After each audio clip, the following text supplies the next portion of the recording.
Estamos vivendo mais uma guerra entre Israel e Líbano e essa não é a primeira guerra. O último conflito efetivo entre os dois países foi em 2006. E apesar de alguns analistas pró-Israel falarem que Israel venceu esse conflito, isso é uma grande mentira. E eu vou explicar por quê. O conflito de 2006, ele durou mais ou menos 40 dias. Teve mais de 1.000 mortos do lado libanês e mais de 100 mortos do lado israelense. A grande maioria eram soldados. Esse conflito se deu depois do assassinato de 2 soldados israelenses. A tensão na região sempre foi muito grande. E aí, nessa época, foi chamado o Conselho de Segurança para resolver a situação. O Conselho de Segurança não resolveu de imediato e acabou aumentando a guerra, porque boa parte da infraestrutura libanesa foi destruída durante essa guerra. E aí, quando o Conselho de Segurança entrou, ele conseguiu parar essa guerra com uma resolução. A resolução 1701.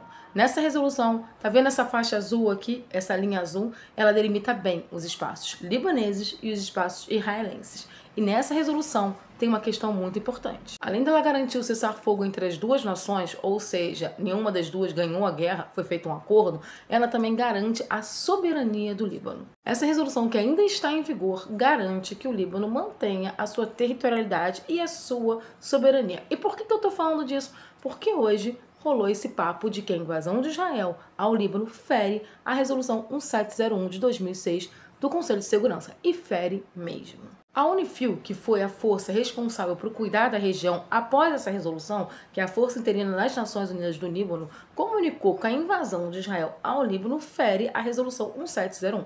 Muita gente já tinha ventilado isso, mas as pessoas estão com pouca coragem de falar sobre isso. A resolução deixa bem claro que Israel não pode entrar no espaço territorial do Líbano e muito menos ferir a soberania do Líbano. Mas quando Israel bombardeia o Líbano e também faz uma incursão em terra ao Líbano, está ferindo a soberania do Líbano. Mas aí você vai me dizer, mas Israel está caçando o Hezbollah.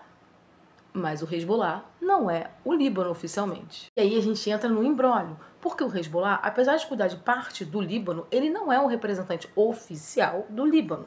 O Líbano tem um governo autônomo, independente, com seu exército, uma série de coisas. Então, uma guerra contra o Hezbollah só teria lógica se o Hezbollah fosse um grupo apátrida, que ficasse em várias localidades do mundo. Na verdade, nem assim, né? Mas isso aí é outra história. Porque esse libera geral para sair pegando terrorista ou pseudo-terrorista no mundo veio depois do 11 de setembro, tá? Com uma outra resolução da ONU que liberou essa caça terrorista mesmo invadindo algumas territorialidades. Só que isso era para pegar a Al-Qaeda e outros grupos que não têm um território fixo. No caso específico do Hezbollah, ele tem lá um território que é o Líbano, que ele fica no Líbano, mas ele não é o Líbano. E aí, quando Israel invade o Líbano para tentar pegar o Hezbollah, que é essa desculpa oficial, ele está ferindo a última resolução que fez o grande cessar-fogo da guerra de 2006.